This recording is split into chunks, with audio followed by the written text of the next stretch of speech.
The following program is being brought to you on the World Talk Radio Network.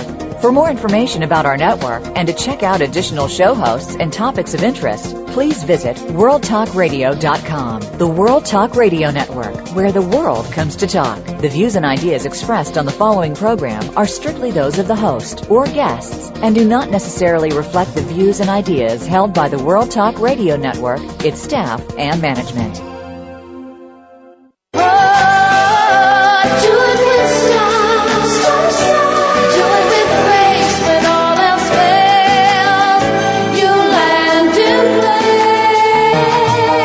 Are you ready to be inspired, uplifted, and motivated to greatness? It's time for Star Style. Be the star you are with your effervescent personal growth coaches, the Oprah of the airwaves, Cynthia Brian, and health specialist Heather Brittany.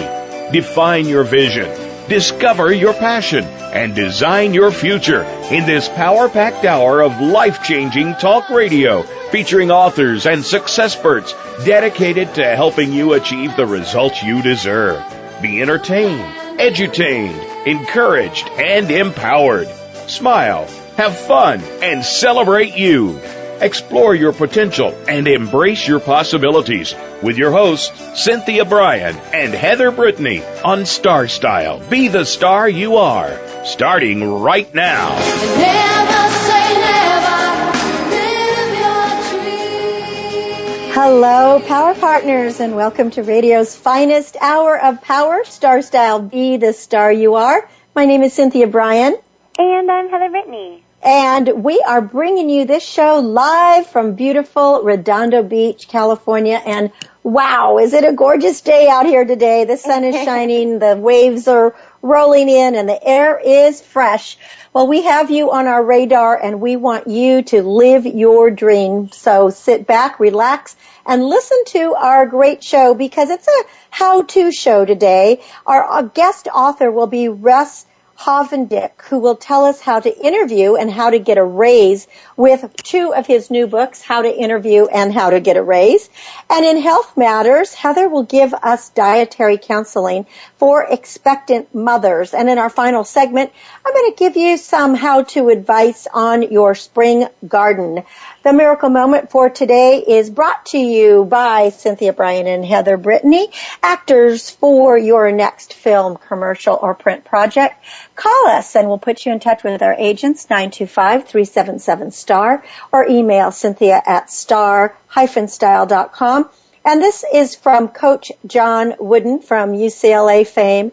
Things turn out best for the people who make the best of the way things turn out. That sounds like us, doesn't it, Heather? We're always seeing the bright side of things. Exactly. Well, lemon turning lemons into lemonade. Exactly. It's not what happens to you in life, it's how you react to it. So we want to encourage you to always think twice before you open your mouth, right? Or before you jump off that cliff. Well, it has been known for over 100 years that the diet of a pregnant woman directly affects the growth and the health of her newborn baby. Yet, very few women receive the dietary counseling they need. And Heather Brittany is our reproductive health professional, and she's going to share with us some studies and some thoughts on how the food we eat it influences a woman's health as well as the growth and development of the child, and give us some tips on what we can do to keep healthy when we are pregnant. So, exactly. Heather, well, as you know, when we eat food, it's to make us healthy, to stay trim, to give us, we try to eat things with the most vitamins and nutritional value in it because it's good for us. So when we have a baby inside of us, we need to make sure what we're eating really counts. And there's sort of that myth that people always think, oh, well, I'm eating for two. So you think you can have all the ice cream sundaes and fatty foods. When actually, when you're pregnant, you really should only be consuming about 300 additional calories during the first trimester. During the second trimester, about 350 additional. And when you're in your third trimester, nearing the very end, possibly up to 500 additional calories a day. And this is based off a 2,000 calorie diet. And something to consider, too, is everyone, before you start, I don't want to say diet because you should never be dieting when you're pregnant. You should be eating really healthy. This is a time when you almost want to be eating the healthiest you've ever eaten, because it's not only for your health and making sure that you stay healthy, but for making sure your unborn child stays healthy. If you're significantly underweight at the beginning of your pregnancy, talk with your doctor about, what you can do to be increasing calories. If you're significantly overweight, you might be good at just maintaining that 2,000 calories a day, and not, exceeding that. Again, eating the things that are really going to be beneficial. We already know, eating cheeseburgers and ice cream sundaes is never beneficial to our health. So think about with your unborn child, and also with the vitamins you're getting. So the main thing I want us to first start talking about is eating a variety of foods. We've talked on different shows before about sort of eating the rainbows, getting, those daily recommendations. And so you want to make sure you're getting about 6 to 11 servings of breads and grains, 2 to 4, really maybe more on the 4% servings of fruit and vegetables. Those are really... Oh, Heather, I want to jump in there. You're supposed to eat more bread and grains than fruit and vegetables? I thought it was the other way around. Well, in general, so for me personally, I'm trying not to eat breads, but in general, when you eat your, the pyramids, grains are always higher. As you know, the grains are at the very bottom that you eat the most of, and then it goes fruits and vegetables, and then dairies and meats, and at the very top, there's that little thing for fat. For me personally, I would be eating the 6 to 11 of fruits and vegetables because I don't really eat the grains. I'm not a big bread carbohydrate person, but it's eating the correct grains. That doesn't mean, again, go have cake or load up on carbohydrates. It's getting really good ones, eating quinoa, and whole grain breads, whole grain wheats, brown rice, things like that are going to be most nutritious. And so what you're saying is that the grains are like the foundation of your diet. That's that's the most important. And then you go up from there. Labels and making sure, because sometimes things may seem like it's a healthy idea, but it's not. For example, you want to be getting lots of proteins. And something to be kind of tricky about is a lot of times proteins come from meat, poultry, fish, nuts. But the thing with that is also being really careful with going into your body. For me, whenever I do get pregnant, I'm going to have the hardest time letting go of sushi. I love sushi so much, and unfortunately, it's risky to be eating raw fish. But you still want to be getting those proteins. So there's certain cooked fish you can have, but be careful about the tunas and the salmons because of high levels of mercury. Also, when it comes to cheeses, dairy we know is so good for your body. Drinking milk, yogurt, cottage cheese. Where you have to be kind of careful about is those soft cheese, is fetas, bries, gorgonzolas. Unfortunately, those moldy cheese, sometimes they're unpasteurized, which can lead to things that as an adult your body is used to, but for an unborn fetus, it can actually cause infections and be very dangerous for the fetus. So always be careful before you start anything and start making your food. Always talk with your doctor. You should be getting prenatal care from the very beginning. And something, too, if you're looking to conceive just in the beginning, don't wait until you're pregnant to start eating healthy. Previously working in women's health care, we encourage women just in their fertile years, even if they're not planning to have children for many years, to take a folic acid supplement every day. Folic acid is the main prenatal vitamin, the main thing. It can help prevent spina bifida, I can never pronounce that, which is a completely avoidable deformation, basically, when a baby's being developing. Folic acid, not only is it good for your unborn child, but as a woman not even conceiving yet, it's good for your hair, it's good for your nails. A lot of women, they see when they get pregnant, they have this gorgeous hair and their nail, everything, their bodies, these hormones are turned. So folic acid just kind of helps that too. It's going to help your outer appearance as well as the inside for your child. Another You know, thing is, just to say, I think that when I was pregnant with both you and your brother, I don't think I've ever looked as good as when I was pregnant. As you said, I was really super healthy and everything glowed. You know, they say sometimes that a pregnant woman has a glow about her. And I think if you do take care of your health, you get the right exercise, you do get the right prenatal care, you eat properly, you know, and you're happy. I think being happy is really very important to prenatal, as a prenatal regimen. Exactly. And you know something, too, is choosing, one of the main thing about why, you know, breads are really important, breads and nuts and pastas, is choosing things that are high in fiber. A lot of times, to kind of make their pregnancy more comfortable, a lot of women sometimes during pregnancy experience constipation or vomiting and stomach sickness. Eating a lot of fibers is going to help alleviate any constipation, but as well as eating those proteins is going to help, especially yogurt. It's going to help with any kind of stomach irritations, you know, gingers. And always, as again I said, making sure you're getting plenty of those supplements. And again, talk with your doctor. They make things, if you're someone who has a hard time swallowing pills, they make folic acid gummies, prenatal vitamin, these little things that almost seems like you're eating a candy. Also, again, make sure you're eating calcium-rich things, iron-rich. A lot of women experience iron deficiencies, and so you want to make sure you're getting at least 27 milligrams of iron every day. Vitamin What C. about, Heather, very often women in their first trimester experience nausea. And I guess, you know, ginger and papaya would be good for that. Is there any other dietary thing that a woman can do to feel better in that first trimester? Well, usually, I mean, you would know as being a previously pregnant woman, but a lot of times, again, is eating those things that proteins, fibers, and dairies can all help alleviate that. And also making sure that you're getting dark green leafy greens. And something actually, we all know, you know, to avoid alcohol and smoking, you know, being around that. But something too, when you're thinking about it, is making sure with all the folic acids and the leafy greens that you're eating, also thinking that you want to avoid caffeines and artificial sweeteners. I know some people, they have to have that cup of coffee. You can still have up to 300 milligrams a day, so that would be 1 cup of coffee, but avoid any sugary sodas. Those are going to upset your stomach, and you're going to be getting empty calories. So you're not going to be getting any nutritional value for yourself nor your unborn child. And those fake sugars, those aspartame, those have been linked to, as we know, cancers. But those are not healthy, especially during pregnancy. In general, trying to wipe those out. But if you can, using real sugars, limiting your sugars, but using natural things like honey or agave nectars. Did you have any personal things that you felt when you were pregnant, you experienced?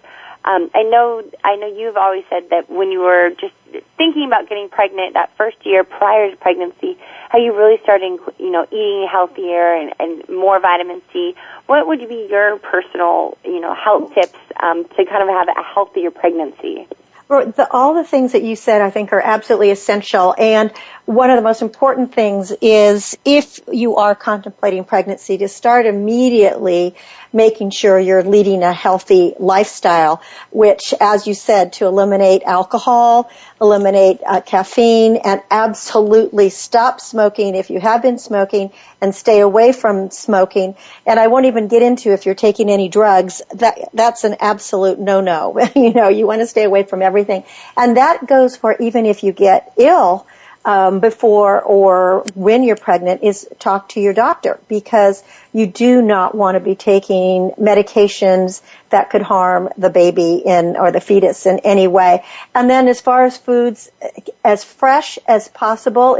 I'm a major gardener. If you can at all, grow your own leafy greens.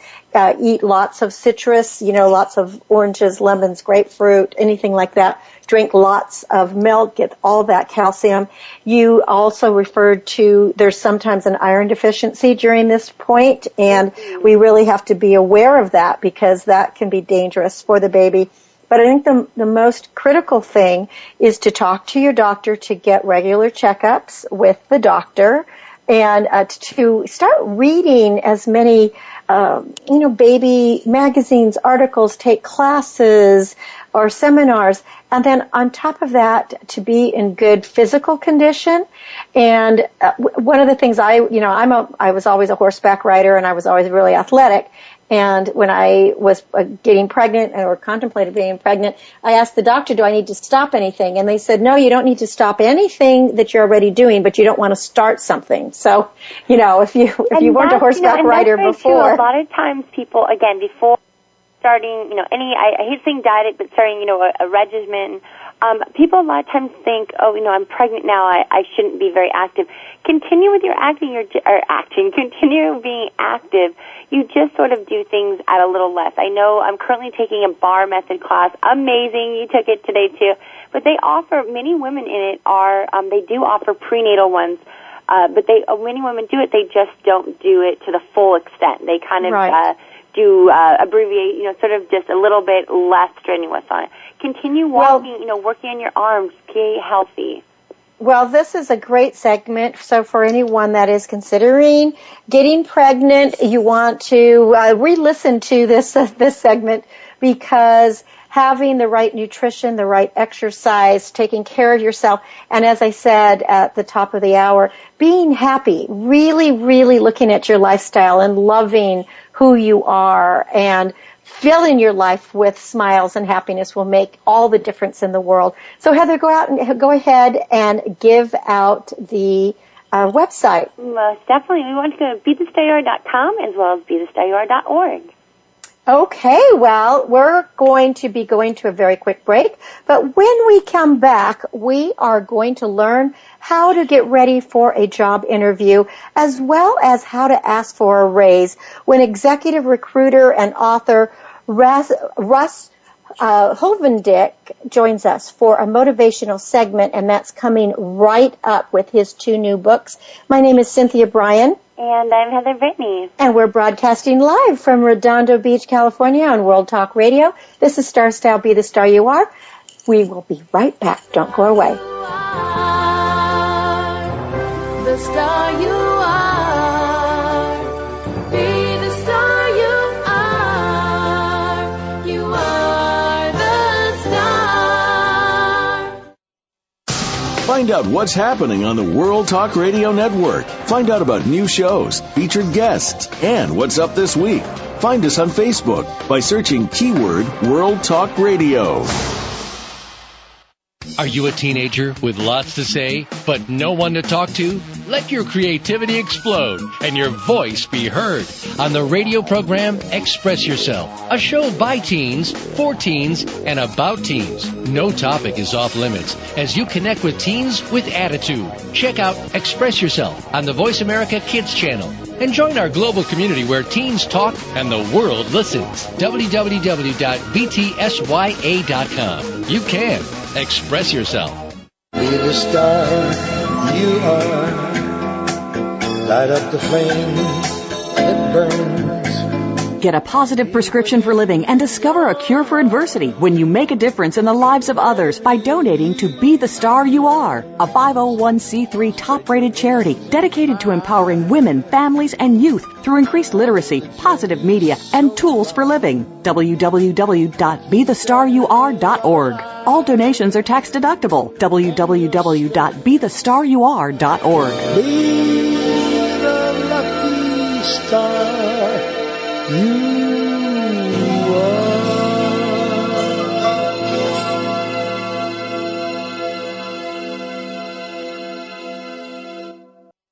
Find out what's happening on the World Talk Radio Network by keeping up with us on Twitter. You can find us at World Talk Radio.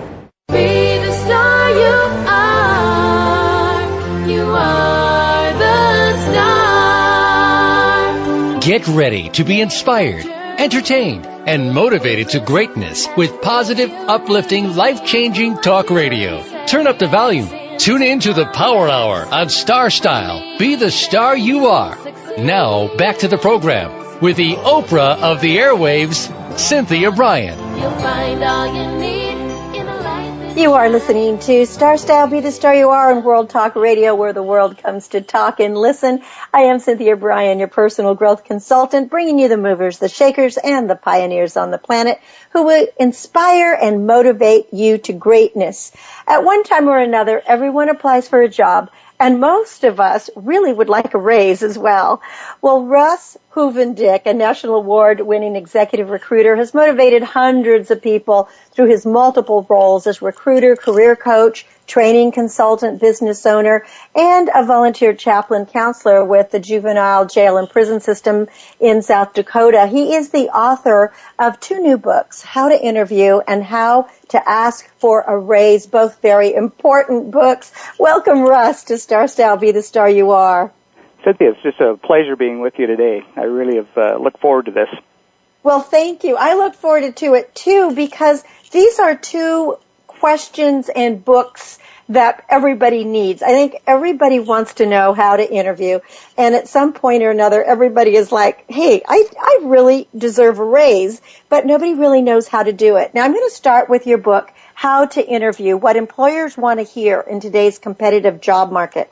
And I think that subtitle is what's really important, what employers want to hear. Because I am an acting coach, and you started out your book, How to Interview, with the number 1 question that is asked in the entertainment business when you go on an audition, and that's tell me about yourself. And, you know, everybody seems to freeze. It doesn't matter how great they are as an actor or how great they are in a job situation. When most people hear, tell me about themselves, it triggers that shiver down the spine, as you said. So let's talk about that question in the business world and how an employer really wants to hear the passions and who you are as a person. And of course, the last thing they want to hear is, what do you want to hear? Exactly.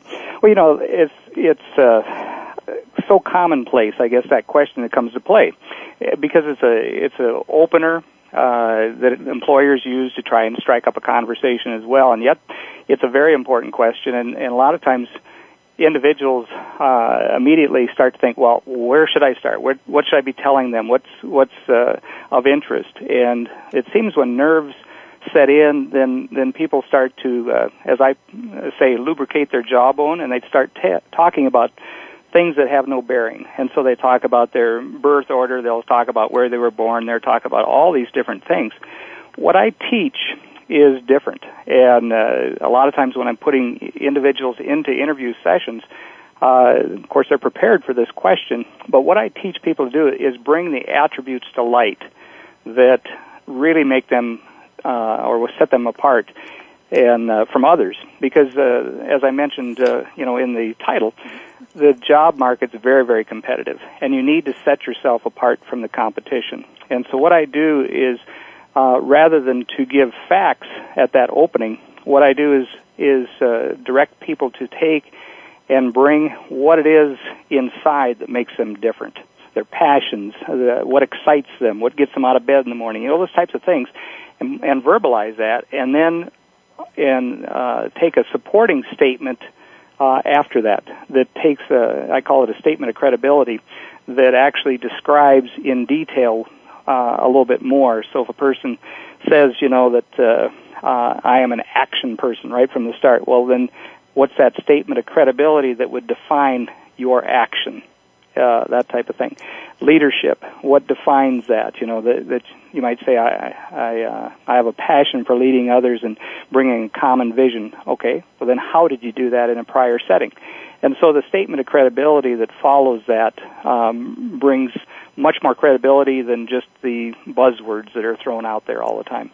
Right, and you talk about these buzzwords have really become cliche, and the most important way to express yourself on an interview is to share a short story of how you accomplished this. So, as you said, don't just say, I'm an action person, but demonstrate, how you are an action person and how it happened in another job. Something I think that was very important in your book, How to Interview, What Employers Want to Hear in Today's Competitive Job Market, is there are many people today that have had a gap in their employment record because of the downturn in the economy, and how to address that, because that gives people pause and fear when they're going into an interview and they think, oh my gosh, I've been unemployed for 18 months and, they're going to think I'm worthless. So would you share with our listeners some tips on how to approach that in a positive way to show that you have been constantly learning or volunteering or moving forward,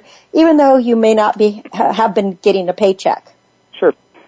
I think it's important right out of the blocks to talk about terminology too, because sometimes when I'm interviewing individuals, they'll say, "Well, I was terminated," and the connotation that goes with that is that you were fired.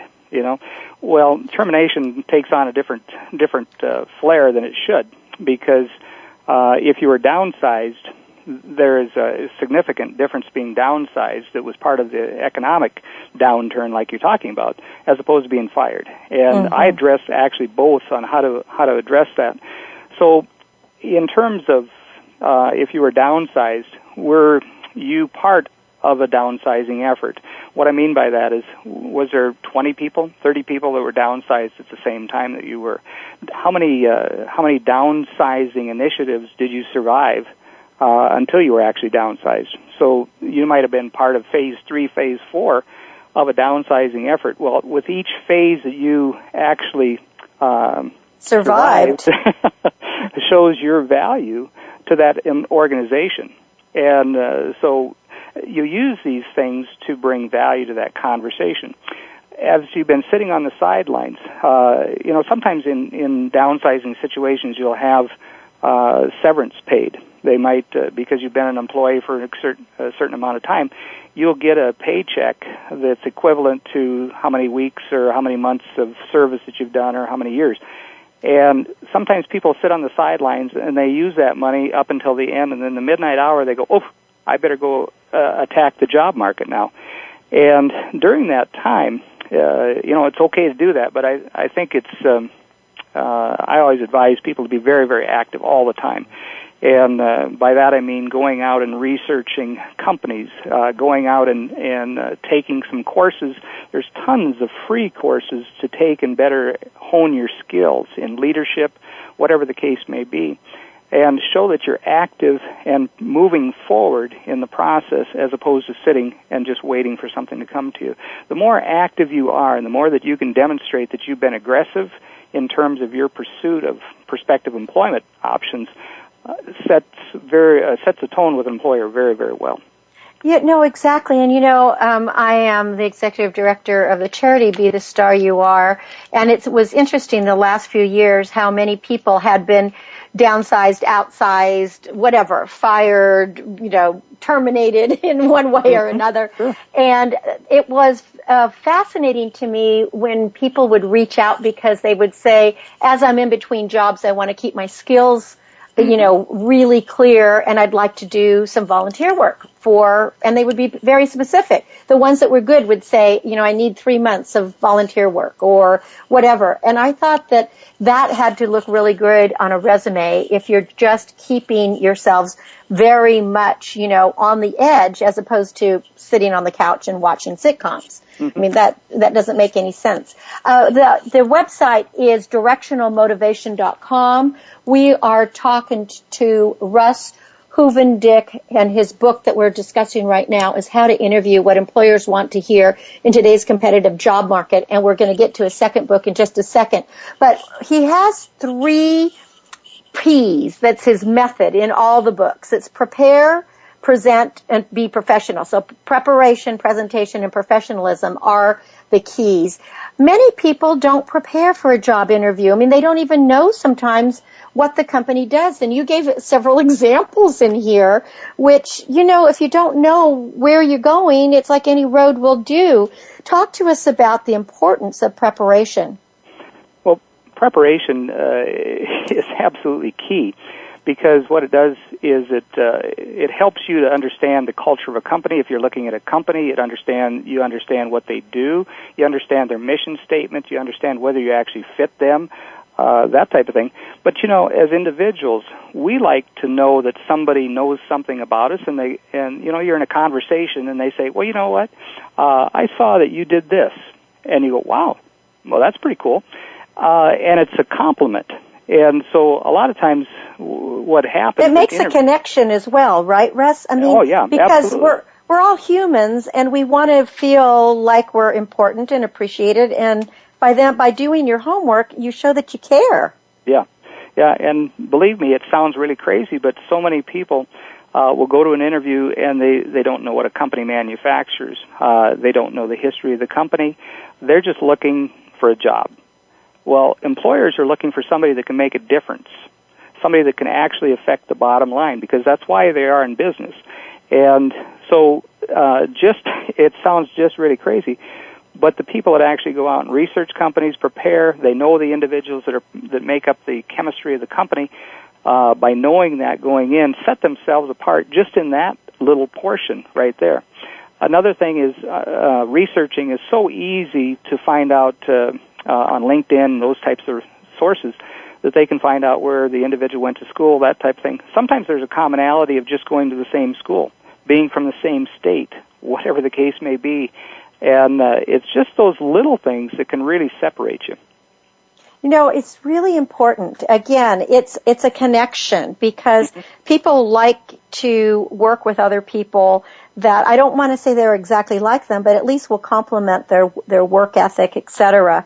And if you feel that there is this common thread, you're going to be a little bit better off. And you had a great example in here of a young lady who applied for a job and then in the middle of the interview asked, now what is it you guys make? And they said beer. Oh, she says, I don't like alcohol. I can't work for you. I mean, why bother? That was a waste of everybody's time. Right. That was not a good thing.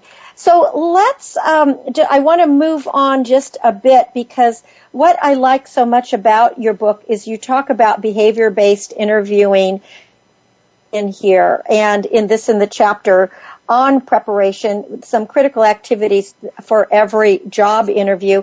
And one of the things you talked about was body language, and coming on time, et cetera. And it's really important that from the moment you walk in the door that you're on, as opposed to just thinking that the minute you walk into the interviewer or the HR's office that you have to be on. You have to be on your game from the moment you step out of your car. Mm-hmm. A lot of people don't realize when they walk onto the grounds of a company that for many very progressive companies, everybody's an interviewer. They're all watching you. And so sometimes it's the individual that's the security guard at the gate. They have an input. I have a company that they take all that information in and say, how did they respond to you? How did they act? The receptionist, how did they treat them? All the way down. And so a lot of times they'll say, or individuals will think in their mind, okay, when I get in the interview room, now I got to turn it up. You know what? You've already made your statement many times. It's really unfortunate. I had an individual that went through the process, and because they do a follow-up with the HR department, and they thought that this person was they were condescending to him because they thought they had the job. And so they were condescending to him. And it was really interesting because they take everybody's viewpoint into consideration, and that individual didn't get the job because they treat him that way. And as that individual should not have gotten the job, because in my opinion, everyone is great. Everyone's a star. Everyone has a place in life. And I think our purpose as individuals is we need to treat everyone with respect and with dignity. I just remember on a personal level years ago, when I would go in for an audition for a movie, I always talk to the secretaries, and they're the gatekeepers, but I just treat everybody like I treat everybody. I mean, everybody's the same to me. And what was really interesting is a few years later, I got a call just out of the blue for a movie, and I never even had to audition, and I didn't understand why. It turned out that secretary had become a casting director, and she thought that I was perfect for the job, and what she remembered was all the years that I was nice to her. Mm-hmm. I wasn't nice to her because I thought she was going to be a casting director one day. I was just being myself. Hey, nice is a good thing. It really is. Yeah, but I think that's the point that you're making in the book is just be yourself and be kind. Let's just go over a couple of etiquette things, and then we're going to get to how to get a raise. It was interesting, your story about the business casual and the man who showed up in flip-flops and shorts to an interview. That is so inappropriate. And I used the term, and this individual was, coming out of college, so I said, he asked me, what should I wear? I said, well, business casual. And he caught all that statement but the business side. He caught the casual. And that excited him, and so he said, wow, this is pretty cool. And I said, they're really a laid-back, very, very friendly environment. You're really going to like them. Well, he took my message of casual to the extreme and showed up in cargo shorts and flip-flops. Yeah, like he was interviewing for a surf shop or something. Exactly. Yeah. And he was a tremendous talent, but we have to be on top of our game. Research the company. Even though I said business casual meaning Dockers and a shirt. Type right. Thing. Yeah, khakis and just something like that. Well, this is this book that we're talking about is How to Interview, What Employers Want to Hear in Today's Competitive Job Market, and we're talking to Russ Hovendick, and it's spelled Hovendick. And as you can hear, he has years and years, over 2 decades of experience in recruiting and coaching and helping people to do a great job interviewing and to book the job. Now, he's also wrote a wonderful book, How to Get a Raise, the correct way to ask for an increase in salary and wages. And of course, no matter who we are, we always, at some point, we want to get a raise. But it's really not very appropriate just to stand outside the door of the boss and corner them and say, hey, I have a $200 payment to make. I need a raise. That was that story resonated because I've heard several people do things like that. Let's talk about the proper way to get a raise. And again, we go back to the 3 Ps: prepare, present, and be professional. So what is your first kind of tool of the trade that you feel is critical? And it has to start with preparation, of course. Sure. Well, it's interesting because I've had Fortune 500 HR managers read this book. I've had organizational managers, operations people read this book, and they love it. And the reason for it is because I challenge individuals to take an accountability of what they do bring to the table and be honest with themselves deep down inside to assess, okay, do I actually meet the grade of what's being asked of me in the present position? Have I exceeded that? Do I deserve a raise? Okay, and it's very important to really take that true self-assessment, be honest with yourself. The next thing is when you do that, your presentation is very easy because you've got your ducks in a row. And the interview, I call it an interview because it really is, that session should not be confrontational at all. If you've done your preparation, you've also alerted that you'd like to discuss the raise with the HR manager or with your boss, it's not a confrontational situation at all. It's just an exchange of facts about what the current status is.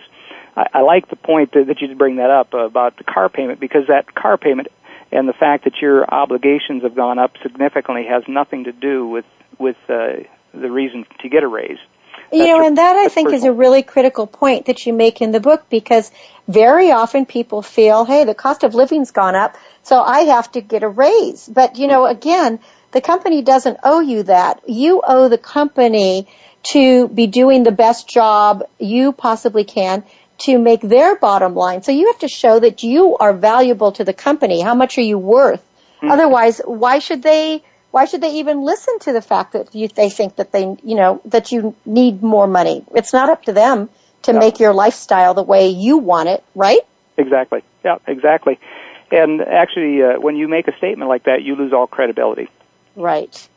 And then the other part is on the professionalism side is that you may not get that raise. I don't guarantee that you're going to get a raise. If you take and do the presentation or preparation, you do the presentation, what it does is sets the tone for a future raise. because you and your boss, the HR manager, whomever it might be, can sit down and put together an action plan that's based on facts to help you get that raise in the future. So you're really having an open conversation of where you're hitting the mark and where you're not. HR managers love this. Employees love this book. And it's been very rewarding to get the feedback that Well, I was just going to say, and you have many wonderful endorsements on here, and I could quote all of them, but I'll let people read the book, How to Get a Raise, the Correct Way to Ask for an Increase in Salary and Wages. But I just liked one line here that said, your boss controls your salary, but you determine your value to the company. So what this book does is help you realize this reality, and it's a game changer. This was Jan, who was an educator, who wrote that. And also, if people would use this as an opportunity, like even if you don't get the raise, you say look at it as an opportunity of how you can improve and set your SMART goals so that the next time you will be able to get a raise. Mm-hmm. But you also give tips in here of, how you kind of deal with somebody who's difficult, and the last thing you want to do is be confrontational or start trying to backtrack and defend yourself. You just really want to stick to your agenda and the facts, and that's where your preparation comes in. Yeah, and and the professionalism at the end, how you handle yourself.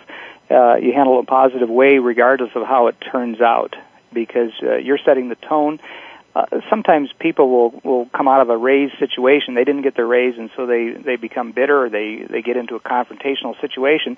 And where they could have had a nice reference for the next position, they don't get a nice reference for the next position because of that confrontational situation that they encountered.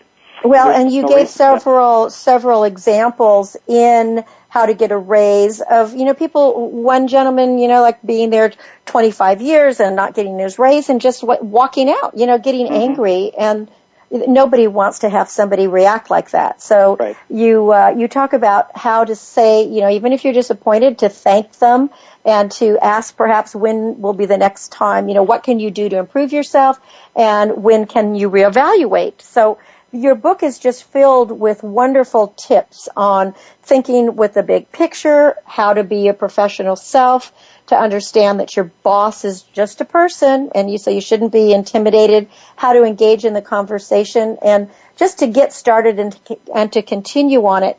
And one thing I thought was very important is in the research, is to research what other people in your position would be and not only your position but your expertise, is what would be a normal amount for a raise or a salary, so that you're not being, a curmudgeon or being greedy. Mm-hmm. I think that's very critical too. Mm-hmm. It's interesting you bring up that point, because I just had an interview with an individual that's looking to make a change, and I said, so what are you making now? And he told me, and I said, so what are you looking to make? And it was significantly higher. And I said, is that realistic for the market? He said, well, that's what I want. I said, okay, I understand that, but is it realistic for the market? He said, what do you mean? I said, have you researched to see what the market pays? He said, I don't care what the market pays. This is what I want. I said, okay, keep that in mind, because you may be disappointed when you find out the marketplace really doesn't pay that. Your expectations aren't realistic. So it's very important to take and do the research. That's what I thought was very good in your book, is that we do have to be realistic about things, and it's not about what we want. It's about what the value is that we bring to that company, and, what the going rate is. Also, before we close, too, I thought that something that was important to bring up, and this is both for interviewing as well as getting a raise, is when you are talking to the HR person, of how to keep everything positive, as opposed to if you were in another job, you don't want to rant and rave about anything, or this isn't the time to air the dirty laundry, and you don't want to air anything negative or even share it, even if you have a good friend that's working in the same company with you, because you might even be violating company policies and talking about salaries or raises or any of that, right? Exactly. There's been situations through the years where people have left that room, gone back, and shared that conversation with a group or with an individual. And basically what they did is create a discord. and it's grounds for being fired, or discussing financial, pay, salary issues. That's grounds for dismissal. And a lot of people don't realize that they get so tied up in the emotional side of all this that they don't use logic and common sense. And so that the book really goes there to help individuals take out the emotion out of all this. Let's be realistic and let's sit down and really put together a plan for action going forward. Well, and as you said, it's taking the emotion out. Just stick to the facts, stick to being professional, stick to the 3 Ps method that Russ has outlined in both his books, How to Interview, How to Get a Raise, and those are prepare, present, and be professional. And you can find these books, you can get coaching from Russ, find out more, and there's lots of downloads that you can do too. Go to directionalmotivation.com. Russ also speaks, wherever you need a speaker on this. And something that everyone will love, that these books are very well thought out, very succinct, and they're short. They're under 100 pages. One is only about How to Interview is just about 90, and How to Get a Raise is about 99. So you can read them in a very short amount of time, just in time for that interview and just in time for that get a raise. But give yourself a little more time than that, right, Russ? Exactly. That would be part of the preparation. Well, you know what's interesting, too, and I don't know how much time we have right now, but I have high schools that are buying this for their curriculum. I've been contacted by 2 colleges that are putting this into their curriculum.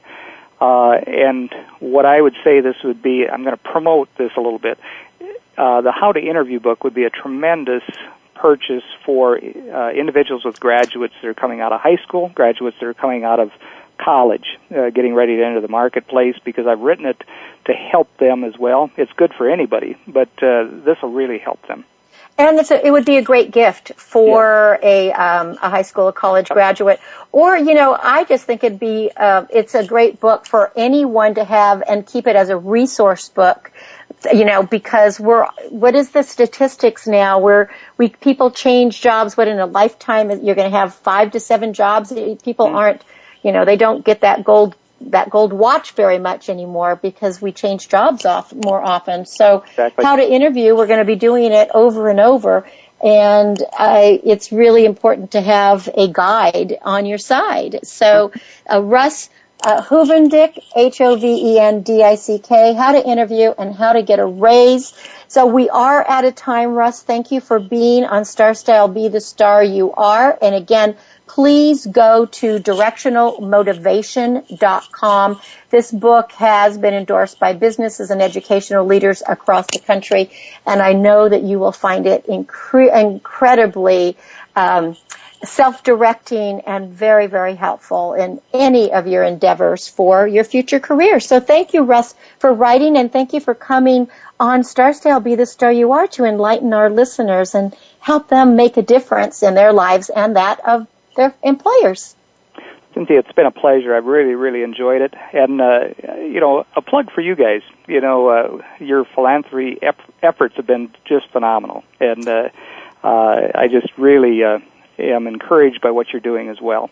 Well, thank you. We appreciate that. We want everyone to go out into the world and be the star that you are. And with Russ's books, How to Get a Raise and How to Interview, you can do just that. My name is Cynthia Brian, and when we come back, we're going to learn to weed, seed, and feed, so don't go away.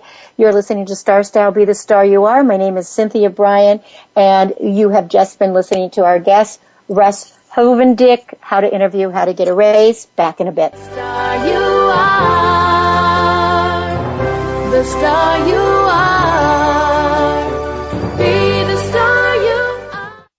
What's going on behind the scenes with your favorite World Talk Radio show or host? For the latest news, visit the iRadio blog at iradioblog.com.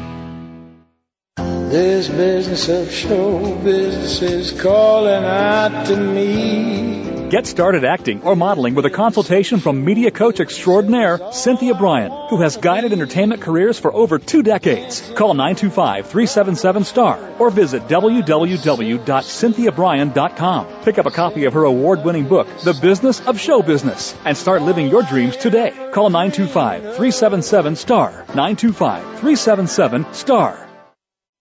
Business Bites. Here's Cynthia Brian. All employers face the same dilemma. How does one find and keep great employees? When running an ad, keep in mind that you're looking for a career-minded individual who wants to grow with your company. An ad sells an opportunity for growth and rewards. Prepare a job description, review resumes, interview, re-interview, and check references carefully. Listen for the words not being said as well as what has been spoken. The better employee you hire, the less time you'll have spent managing their performance. Train well and constantly. Offer benefits that are important to the employee, and keep the lines of communication open. If you are motivated to succeed, they'll be motivated to help you. Most employees want to do a terrific job. They want to increase their skills and productivity, and they want to be considered an asset to the company. When you, as the employer, take the time to find the right people, you will be rewarded with a synergy that makes working fun. Remember, you're the star of your own performance. Turn your passions into profits. I'm Cynthia Brian with another Business Bite from Star Style. For more information on booking your consultation, call 925-377-STAR or visit star-style.com. Looking for unique, one-of-a-kind gifts for the special woman in your life? The Carmony Collection creates handmade handbags, clutches, candles, and canvases from vintage and recycled fabrics, bangles, and beads. Be eco-friendly and fashionable with prices for all pocketbooks. Visit www.carmonycollection.com. That's Carmony with a K and Collection with a K. Or call 925-785-7827. Find out what's happening on the World Talk Radio Network by keeping up with us on Twitter. You can find us at World Talk Radio. Be the star you are. You are the star. Turn up the volume, grab a seat, and get ready to be challenged, inspired, and motivated to greatness. It's Power Party time on Star Style. Be the star you are with your hosts, the mother-daughter dynamic duo, Cynthia Brian and Heather Brittany. Well, it's spring and the flowers are blooming. There's fragrant wisteria, hyacinths, jasmine, lilac perfumes the air. It's time to get out in the garden and to start planting. I'm Cynthia Brian, and you're listening to Star Style, Be the Star You Are. So we're going to go from the office to the garden to learn to weed, seed, and feed. Robert Louis Stevenson said, don't judge each day by the harvest you reap, but by the seeds you plant. So when is the right time to plant seeds? This is a question I am often asked as a garden consultant. And as I go around the country speaking on gardening issues, people are always wondering, how do I know? Well, I have always embraced the age-old farmer's timing technique for planting seeds in any climate, anywhere. And don't laugh, but it's the truth. If you can sit on the ground with your bare bottom and not feel too cold or too wet, it's warm enough to sow your seeds. So that means drop your drawers and touch the ground. And if it feels okay, then you can start planting. Now this year, here in California, Northern California especially, it was warmer than usual earlier. And even though I've already, I've got my tomatoes and peppers and squash are sprouting, and so winter just seemed to skip by. Now I know in other parts of the country it wasn't like that, so we have to be careful on where it is that we live. And because the first thing you want to do is start your garden by getting all the weeds out. If you don't carefully edit and amend your gardens, get the soil prepared, you're not going to have good crops later on. If over the winter you planted vetch, clover, or fava beans, you want to turn them over because that adds the very much desired nitrogen and nutrients to the soil.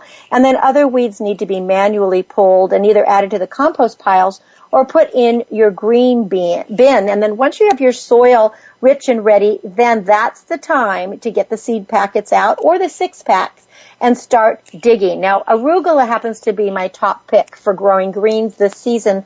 I have about 5 different kinds planted: runway, serrated, rustic organic, true Italian organic, Of course, one of my very favorite is called wasabi. I love beets as well, so I've planted jewel-toned beets. It's a blend. I've planted purple and rattlesnake pole beans. They're already in the ground.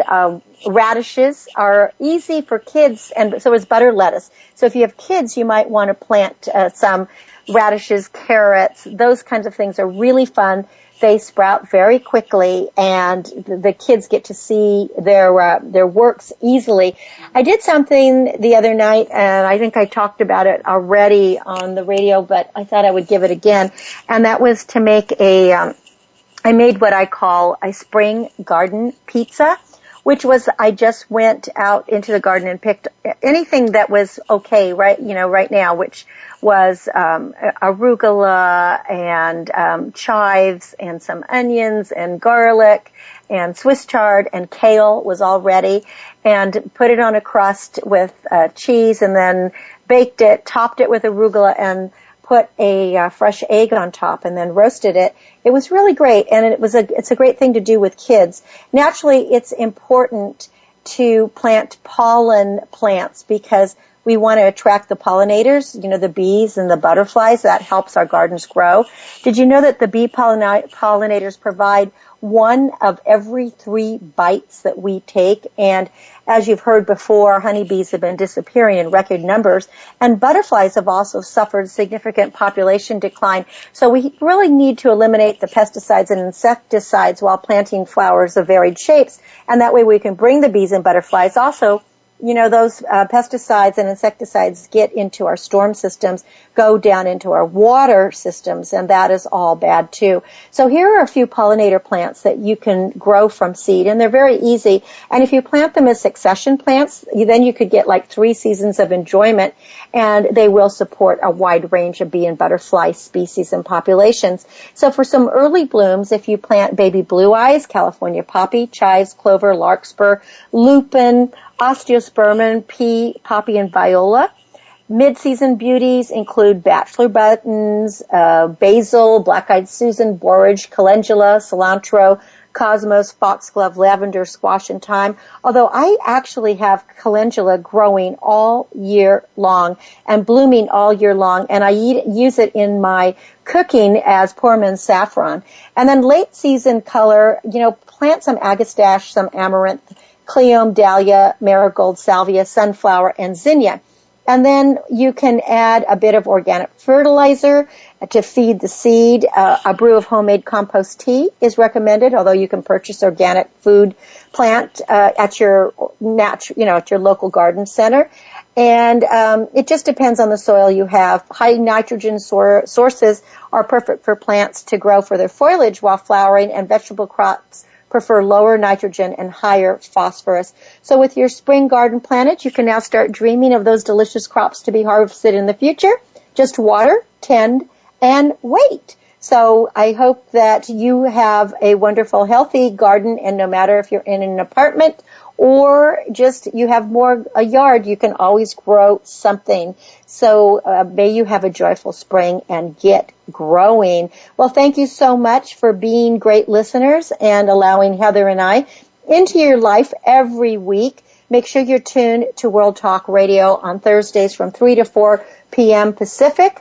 With me, I'm Cynthia Brian and Heather Brittany, and we like to be your personal growth success coaches, and we bring you expert advice from others around the planet, renowned authors who really change your life, have incredible ideas and thoughts, and can make your dreams come true. For information about Star Style Productions or to buy any of the books that I've written, Be the Star You Are, Be the Star You Are for Teens, Business the Show Business, Chicken Soup for the Gardener's Soul, The Blessings of Love and Relationships Are Miracle Moments, you can visit starstyleradio.com and go to the store. For information on Be the Star You Are charity or to make a donation, please visit BeTheStarYouAre.org. Sign up for our free newsletter and visit our teen site, btsya.com.